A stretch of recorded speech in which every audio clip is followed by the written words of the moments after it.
America के राष्ट्रपति चुनाव 2024 में अब ज्यादा वक्त नहीं रह गया है, मगर मौजूदा राष्ट्रपति जो बाइडेन की दोबारा उम्मीदवारी को लेकर सिर्फ अमेरिकी लोगों में ही नहीं बल्कि उनकी पार्टी डेमोक्रेट्स में भी भारी असंतोष है। बाइडेन की बढ़ती उम्र की वजह से 77% अमेरिकी और 69% डेमोक्रेट्स उनको दोबारा नहीं चाहते। अमेरिका में राष्ट्रपति चुनाव होने में अब कुछ माह ही शेष रह गए हैं। वर्ष 2024 में अमेरिकी राष्ट्रपति का चुनाव होना है। मौजूदा राष्ट्रपति जो बाइडेन फिर से अपनी दावेदारी ठोकना चाहते हैं, मगर उनकी बढ़ती उम्र इसमें सबसे बड़ी बाधा है। बाइडेन की उम्र अधिक होने के चलते अमेरिकी लोगों के अलावा उनकी पार्टी डेमोक्रेट्स भी नहीं चाहते कि वह दोबारा राष्ट्रपति बने।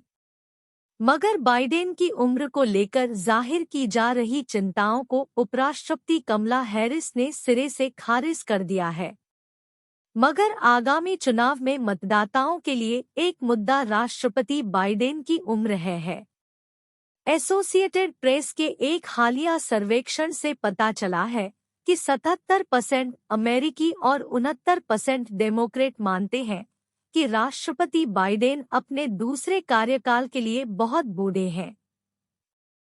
मगर जब उपराष्ट्रपति कमला हैरिस से इस बारे में पूछा गया कि क्या आपको लगता है कि वह 86 वर्ष की आयु तक वह राष्ट्रपति के रूप में सेवा को तैयार है और क्या उनके साथ काम करने वाले किसी व्यक्ति के रूप में आप भी सेवा के लिए तैयार हैं?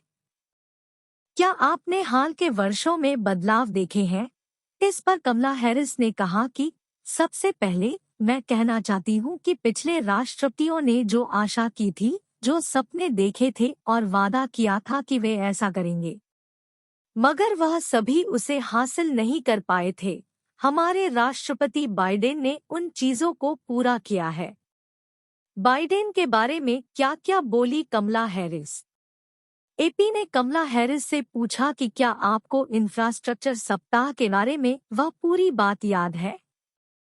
इस पर उन्होंने जवाब दिया कि जो बाइडेन के नेतृत्व के कारण हाल के अमेरिकी इतिहास में सबसे महत्वपूर्ण बुनियादी ढांचा कानून पारित किया गया, जो वर्तमान में अमेरिका के बुनियादी ढांचे के निर्माण के लिए कुछ भी करने की प्रक्रिया में है और उसके संदर्भ में परिवर्तनकारी है।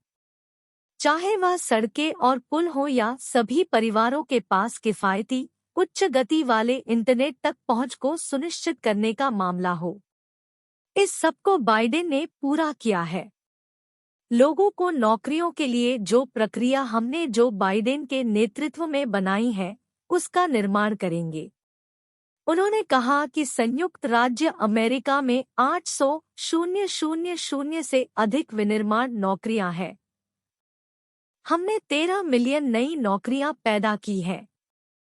इसलिए मैं तो उन्हें हर दिन देखना चाहती हूं। हम एक साथ काफी समय ओवल ऑफिस में बिताते हैं, जहां मैं देखती हूं कि जटिल मुद्दों को इस तरह से सुलझाने की उनकी क्षमता अमेरिकी लोगों की ओर से स्मार्ट और महत्वपूर्ण निर्णय लेने में कैसे काम आई है, जैसा कोई और नहीं कर सकता। कमला हैरिस के दोबारा उपराष्ट्रपति बनने पर पूछा सवाल तो मिला ये जवाब।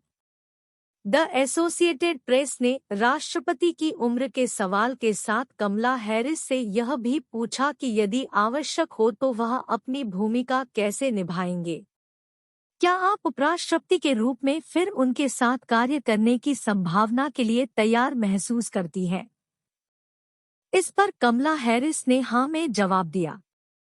राष्ट्रपति की भूमिका में कदम रखने के सवाल को काल्पनिक बताया, लेकिन कहा कि वह तैयार है। मगर जो बाइडेन ठीक होने जा रहे हैं, इसलिए यह सफल नहीं होने वाला है। लेकिन हमें यह भी समझना चाहिए कि प्रत्येक उपराष्ट्रपति समझता है कि जब वे शपथ लेते हैं तो उन्हें राष्ट्रपति होने का काम संभालने की जिम्मेदारी के बारे में बहुत स्पष्ट होना चाहिए कि यह मौका कब मिलेगा। मैं भी अलग नहीं हूँ।